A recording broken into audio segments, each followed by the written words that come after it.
नमस्कार।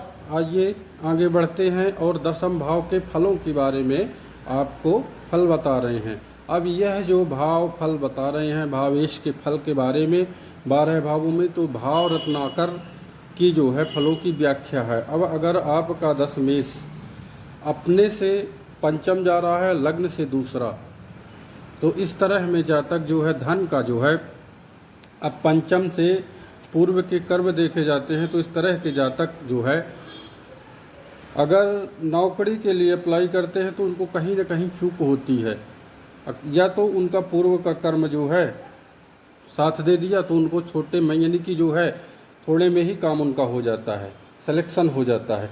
इस प्रकार में जो है जातक को दूसरे जाने का मतलब कि वो छोटे से ही धन कमाने के लिए प्रेरित रहेगा और पूर्व के कर्म यानी कि वो सुख प्राप्त करेगा। अगर उसका दशमेश दूसरे गया हुआ है लग्न से, अगर उसका दशमेश तीसरे जा रहा है, कहाँ से?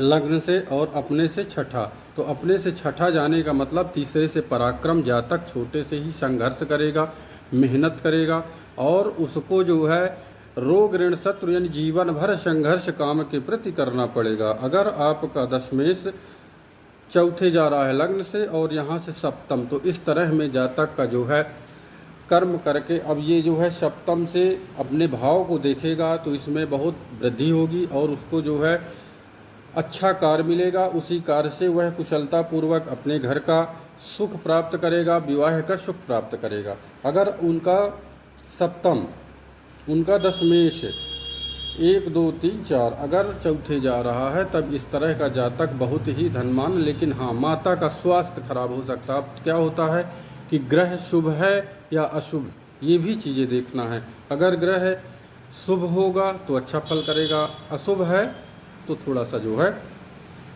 नुकसान कर जाएगा।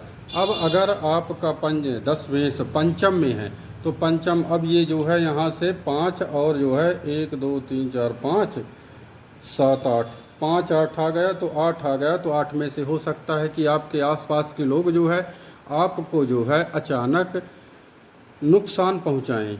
आपके जो है कार्य क्षेत्र में हो सकता है कि छोटी छोटी बातों को लेकर के आपको बार बार नुकसान पहुंचाया जाए अचानक और आप फंस जाएं, ये चीज़ें होती हैं। इसलिए जो है सावधान रहना चाहिए। ग्रह अपने शुभ और अपने शुभाशुभ का फल करते हैं। ये सारी चीज़ें बताई गई हैं और आपको आगे जानकारी देंगे। तब तक के लिए नमस्कार।